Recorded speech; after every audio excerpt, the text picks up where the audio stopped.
ప్రభునందు ప్రియమైన దేవుని వాళ్ళారా, దేవుడు మనకిచ్చిన ఈ గొప్ప సమయాన్ని బట్టి, గత కొన్ని వారాల బట్టి పేతురు గారి ప్రసంగములోని ప్రాముఖ్యమైన పాఠాలు నేటి క్రైస్తవులకు గుణపాఠాలే అనుకుంటారో, ఆత్మీయ పాఠాలే అనుకుంటారో అది మీ ఇష్టం అని చెప్పాను. అందులో భాగముగా గత వారం ఒక విషయాన్ని ప్రారంభించి ముగించాం. పేతురు గారు రాసిన మొదటి పత్రిక 2వ అధ్యాయము వచనము 17 ఒకసారి చూద్దాం. ప్రభునందు ప్రియమైన దేవుని వారలారా, అందరినీ సన్మానించండి. అందరినీ అంటే ఎవరు కూడా గత వారం చెప్పడం జరిగింది.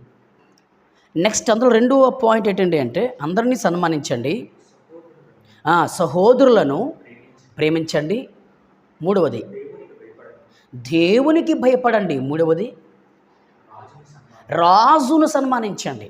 ఇంతకీ ఈ టేబుల్ ఏమండి? ఈ టేబుల్ ఎందుకు చెప్తున్నాడు అసలు? ఇంకా దాన్ని ఏమంటారు? ఇంకా సింపుల్గా ఇంగ్లీష్లో ఏమంటారంటే లిస్ట్. ఏమండి? జాబితా లేదా లిస్ట్ అంట. చూడండి, సూపర్. 1 by 1 1 by 1 1 by 1 చూడండి. ఇందులో అంటే ఈ 4 కూడా వినండి, మరొక్కసారి ఆ పాయింట్లు మనం రిపీట్ చేద్దాం. చూడండి, పేతురు గారి ప్రసంగములోని ప్రాముఖ్యమైన పాఠాల్లో ఒక్కసారి ఆ 17 వచనం మరొక్కసారి మనం రిపీట్ చేద్దాం. చూడండి, అందరినీ ఒకరిని సన్మానించండి. నెంబర్ 2, సహోదరులను ప్రేమించండి.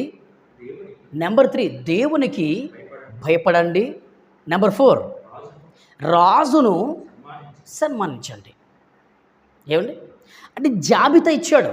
అంటే జాబితా చెప్తున్నాడు పేతురు గారు. మరి గత వారం ఈ 4 సారాంశం ఏంటో గత వారం చెప్పడం జరిగింది. ఇప్పుడు దానికి ముందు కాస్త వెళ్తున్నప్పుడు ఒక మంచి బంగారు పాటలు ఈరోజు కొన్ని వచనాల ఆధారంగా మనం ప్రభునందు ప్రియమైన దేవుని వారలారా మనం విందాం. ఏమండి? చూడండి, పనివారులారా. ఏమండి? మళ్ళీ ఇప్పుడు ఆ 17 వచనాన్ని కొద్దిగా ఆలోచిద్దాం. 17 వచనంలో ఒకసారి ఏముందంటే అందరినీ సన్మానించండి. సన్మానించండి అనే పదానికి మరొక పర్యాయ పదం ఏంటండి అంటే గౌరవించండి. పెద్దల మొదలుకొని చిన్నల వరకు ప్రతి ఒక్కరూ కూడా గౌరవించండి. ఏమండి? అందరినీ గౌరవించండి, సన్మానించండి. అంటే పేతురు గారి ప్రసంగములోని ప్రాముఖ్యమైన పాఠం ఏంటండి అంటే సన్మానించండి. మీరు మర్చిపోకండి.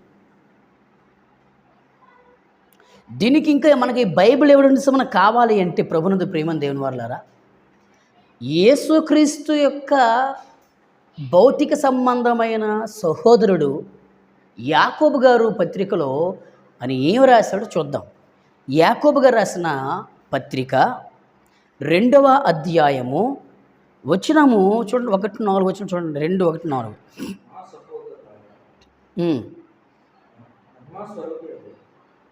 మహిమా స్వరూపియగు మన ప్రభువైన యేసుక్రీస్తును గూర్చిన విశ్వాస విషయములో ఏమండి? మొహమాటం గలవారై. చూడండి, జాగ్రత్త ఉందాం. బంగారపు పాఠం చెప్పాడు ఇక్కడ యాకోబు గారు. మరి ఇక్కడ బంగారు పాఠం చెప్పడానికి గల కారణం ఏంటంటే పేతురు ప్రసంగంలోని ప్రాముఖ్యమైన పాఠమే మనకి ఒక గుణపాఠం.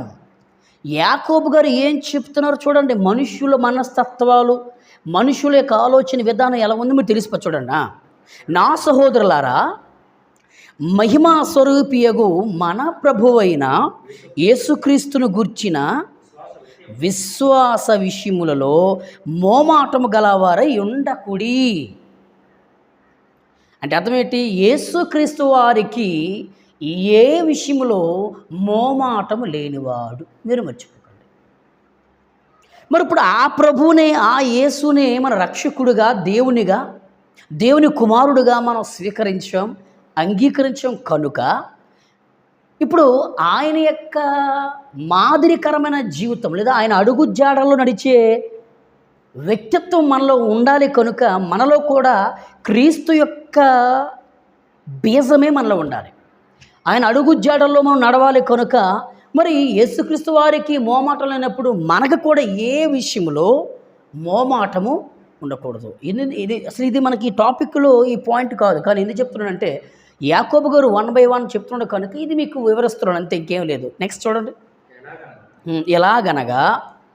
ఎలాగనగా బంగారపు ఉంగరం పెట్టుకొని ప్రశస్త వస్త్రములు ధరించుకొనిన ఒకడు మీ సమాజ మందిరంలోనికి, అంటే మన భాషలో మందిరం, చర్చిలోనికి వచ్చినప్పుడు ఒకడు, రెండవడు ఎలాంటి తెలుసా, మురికి బట్టలు కట్టుకొని దరిద్రుడును లోపలికి వచ్చిన ఎడల మరి ఏం చేస్తారో తెలుసా, అప్పుడు ప్రశస్తమైన వస్త్రములు ధరించుకున్న వానిని చూచి సన్మానించి, అది మ్యాటర్, చూసారా, సన్మానించి నీవిక్కడ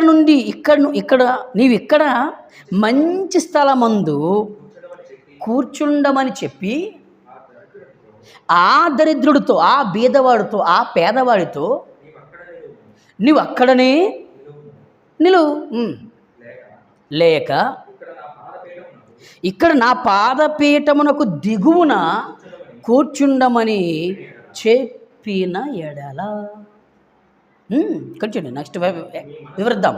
మీ మనస్సులలో భేదములు పెట్టుకొని మీరు దురాలోచనతో విమర్శ చేసిన వారగుదురు కాదా అన్నాడు.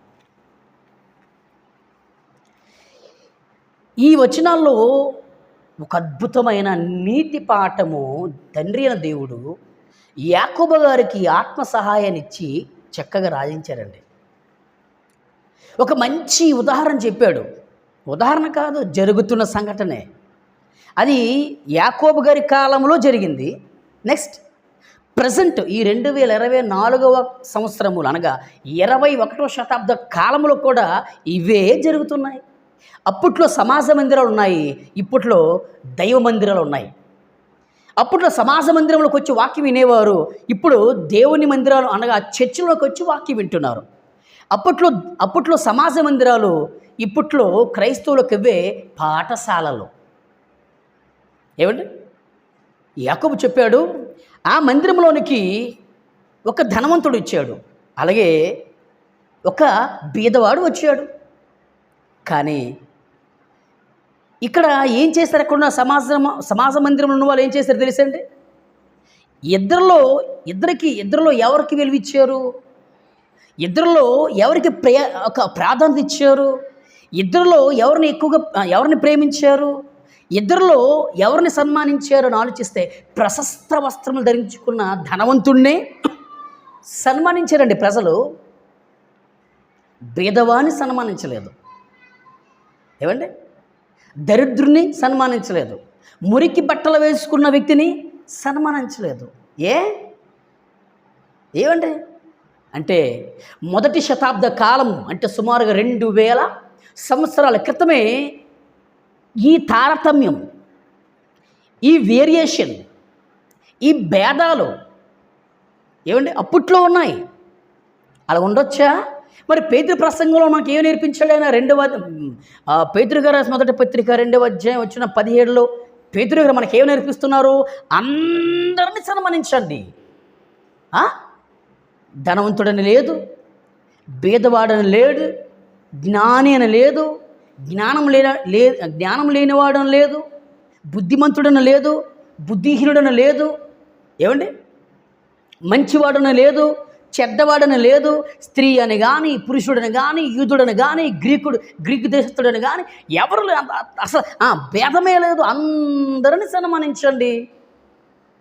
పేతురు ప్రసంగంలోని ప్రాముఖ్యమైన పాఠంలోని ఈరోజు మనందరికి గుణపాఠం ఏంటంటే అంటే ప్రభునందు ప్రేమ దేవుని వర్లారా, పేతురు గారు ఆ పదాన్ని రాయడానికి గల బలమైన కారకుడు ఎవరై అంటే స్వరక్తమిచ్చి తన సంఘమును కాపాడుకొని స్వరక్తమిచ్చి తన సంఘాన్ని సంపాదించుకున్న క్రీస్తు యేసు యొక్క మంచి మనస్సులోని దాచబడి ఉన్న ఒక అద్భుతమైన ప్రేమతత్వాన్ని పేతురు గారు ఆ రోజు వర్ణిస్తున్నారు. అందరినీ సన్మానించండారా అంటే ఏంటి అర్థం ఇంకా చెప్పమంటారా? క్రీస్తుకి ఏంటి భేదం లేదు. ధనవంతుడిని ప్రేమ సన్మానించాడు, బీదవాడిని సన్మానించాడు. ఏమిటి నిజమే. జ్ఞానం కలిగిన వాడిని గౌరవించాడు, జ్ఞానం లేని వాడిని కూడా గౌరవించాడు యేసుక్రీస్తు వారు. గుడ్డివాడని, కుంటివాడని, ఏమండి అంగహీనుడని, అనారోగ్యం కలిగిన వాడని కాదు, అందరినీ సన్మానించాడు, అందరినీ గౌరవించాడు. ఇంకా చెప్పమంటారా? వ్యభిచారమందు పట్టబడిన స్త్రీని కూడా అమ్మాని ఒక అద్భుతమైన పదాన్ని ప్రస్తావించాడంటే ఇప్పుడు చెప్పండి, సన్మానం కాదా? అది గౌరవం కాదా? నిజమేనండి. అంతమందిలో అమ్మ ఏంటండి మాట సూపర్ అండి. అమ్మా ఏంటి? రెండవది సమర స్త్రీ, అంటురాని కులం, అంటురాని వారు, ఆమెను కూడా మన ప్రభు యేసుక్రీస్తు వారు అమ్మా అన్నాడు. సంస్కారం నేర్పించాడు యేసుక్రీస్తు వారండి ఆ కాలంలో. అందులో ఏం కనబడుతుందంటే ఏంటి? సన్మానం, ప్రేమతత్వం, దయాగుణం, గౌరవం. అందుకే పేతురు అంటున్నారు అందరినీ సన్మానించాడు. అందుకే యాకోబు గారు, నా అన్న అందరూ సన్మానించాడురా, నా అన్నయ్య, నా ప్రభు నిజంగా మా కళ్ళ ముందు ఉన్నప్పుడు, మా కాళ్ళ దగ్గర ఉన్నప్పుడు ఆ విలువ మాకు తెలిసింది కాదు, ఇప్పుడు తెలుస్తుంది నా ప్రభు మనసు ఏటో, నా అన్నయ్య మనసు ఏటో అని యాకోబు గారు కూడా నిజంగా ఏమండి ఆ క్రీస్తును ముందు పెట్టి చెప్తున్నాడు. అసలు సమాజ మందిరంలోనికి ఇద్దరు వచ్చారు. ఒకడు ధనవంతుడు, ఒకడు దరిద్రుడు, ఒకడు గొప్పవాడు, ఒకడు ఏమండి గొప్పవాడు, ఒకడు లేనివాడు పాపం. కానీ అక్కడ వాళ్ళు ఏం చేయాలి? సమాజ మందిరంలోకి వచ్చిన వారు ఏం చేయాలి? ఇరువురిని కూడా ప్రేమించాలి, లేదా ఇరువురిని కూడా సన్మానించాలి, లేదా ఇరువురిని కూడా గౌరవించాలి. కానీ అలా జరిగిందా అంటే లేదండి. యాకోబు చెప్తున్నారు లేదు. ప్రశస్త వస్త్రములు అంటే ఖరీదైన వస్త్రములు, మంచి వస్త్రములు ఏమండి వేసుకుని వచ్చిన వ్యక్తిని సన్మానించారు. మురికి బట్టలు వేసుకున్న వ్యక్తిని మా కాల్ దగ్గర కూర్చున్నారండి. ఇది ఎక్కడ న్యాయం? ప్రభునందు ప్రియమైన దేవుని వారలారా, క్రీస్తు మనసు అది కాదు, క్రీస్తు యొక్క గుణం అది కాదు, క్రీస్తు యొక్క లక్షణం అది కాదు, క్రీస్తు యొక్క వ్యక్తిత్వం అది కాదు, క్రీస్తు యొక్క దైవత్వం అది కాదు.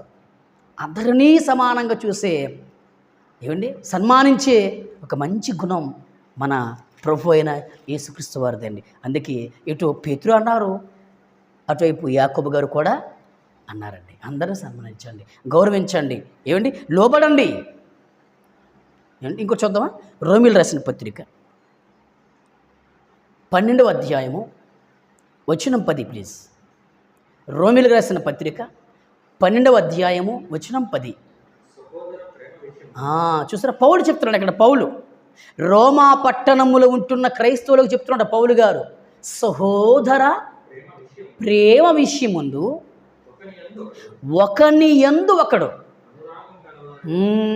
అనురాగం, అభిమానం, ఆప్యాయత, పర్యపదాలు అని ఒకని యందు ఒకడు అనురాగం గలవారై చూసారా?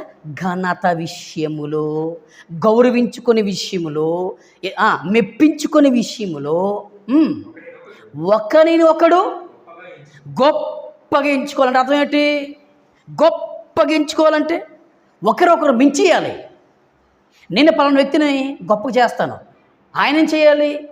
నన్ను ఆయన కంటే మరీ గొప్పగా గణపరచాలి. అది నిజమేండి. అంటే అలా గణపరచుటలో, అలా గౌరవించుటలో నిజంగా చెప్తున్నానండి,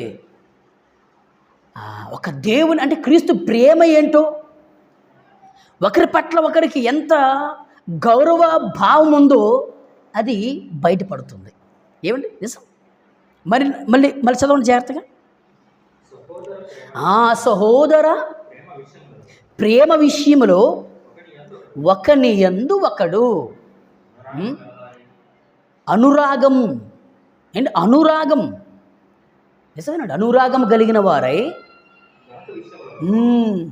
ఘనత విషయంలో ఒకరికొకడు గొప్పగా ఎంచుకోనండి. కానీ ఈరోజు ఏమండి, గొప్పగా ఎంచుకోవలసిన క్రైస్తవులు గొప్పగా దూషించుకుంటున్నారు. గొప్పగా ఘనపరుచుకోవలసిన క్రైస్తవులు గొప్పగా అవమానపరుచుకుంటున్నారు. గొప్పగా హెచ్చించుకోవలసిన క్రైస్తవులు ఏమండి, గొప్పగా వారి అనురాగాన్ని క్రియారూపములో, మాట రూపములో, ఏమంటే ధన రూపములో, వస్త్రాల రూపములో వారి అనురాగాన్ని ఒకరికొకరు సన్మానించుకునే విషయంలో ఒక మంచి స్థాయి, అంటే క్రీస్తును చూపించే స్థాయిలో ఉండవలసిన క్రైస్తవులు ఈరోజు ఒకరంటే ఒకరికి ద్వేషాభావాలతో ముడిపడిపోయింది. ఈరోజు నేటి క్రైస్తవ్యం. ఇది ఎక్కడ న్యాయం అధ్యక్ష? మీరు ఆలోచించండి. చూసారా, ఇవన్నీ ఈ వచనాలని ఏ వచనానికి ముడిపడి ఉన్నాయంటే పేతురుగా రాసిన ఏమండి మొదటి పత్రిక 2వ అధ్యాయం 17 వచనానికి సంబంధమైన ఏమండి ఎవిడెన్స్ ఇవి. అందుకే 18 వచనానికి వెళ్ళదు. ఇంకా నేను 18 వచనానికి వెళ్ళాలంటే ప్రభు చిత్తమైతే తండ్రి అయిన దేవుడు ఆశిస్తే వచ్చేవారు నేర్చుకుంది. ఇదేం కాదు. కనుక ఈ వచనాల్లో మనకేం కనబడుతుంది? ప్రభునందు ప్రియమైన దేవుని వారలారంటే ఏమండి, సన్మానించండి, గౌరవించుకోండి, ఘనపరుచుకోండి, ఏంటి ఒకరికొకరు మెప్పించుకోండి. ఏమండి నిజమే. ఒకరి పట్ల ఒకరు ఒక అనురాగం కలిగి ఉండండి, అభిమానం కలిగి ఉండండి. ఇదేంటి క్రీస్తు ప్రేమతత్వం. కానీ ఈరోజు అంత గొప్ప క్రీస్తుని నమ్ముకున్న కూడా ఒకరి పట్ల ఒకరికి అనురాగం లేదు, ఆప్యాయత లేదు, అభిమానాలు లేవు. ఎప్పుడు ద్వేషభావాలు, ఎప్పుడు కక్షలు, ఎప్పుడు పగలు. ఇదే అంటే ఇలా అంటే మన మరణ పర్యంతం వరకు ఇలాగే ఉండిపోతే మరి ఎప్పుడు మనం వాక్యాన్ని మనం అనుసరిస్తాం చెప్పండి? అలా కాకుండా పేతురుగా రాసిన లేదా పేతురు ప్రసంగంలోని ప్రాముఖ్యమైన పాఠం ఏంటండి అంటే అందరినీ సన్మానించండి ప్రియులారా. నిన్ను ద్వేషించిన వారిని కూడా సన్మానించు. దొమ్మది నిన్ను ద్వేషించి, నిన్ను దూషించి, నిన్ను అవమానపరిచి, నిన్ను హేళన చేసి 10 మందిలో నీ యొక్క అద్భుతమైన మంచి సాక్ష్యాన్ని మంచి సాక్ష్యాన్ని పాడు చేసిన వ్యక్తిని కూడా నువ్వు సన్మానించు. ఇది నిజం క్రీస్తు మనస్తత్వం అంటే. అలా చేద్దాం ప్రియులారా. అలా చేయాలని ఆశిస్తూ ప్రభు చిత్తమైతే 18 వచనాన్ని మరలా వచ్చేవారు నేర్చుకుందాం. అట్టి వరకు అంతవరకు కూడా పరలోకమందున తండ్రి అయిన దేవుని మహాకృప నాకును మీకును అందరికీ తోడై ఉండునుగాక. ఆమేన్. అందరికీ నా యొక్క వందనాలు.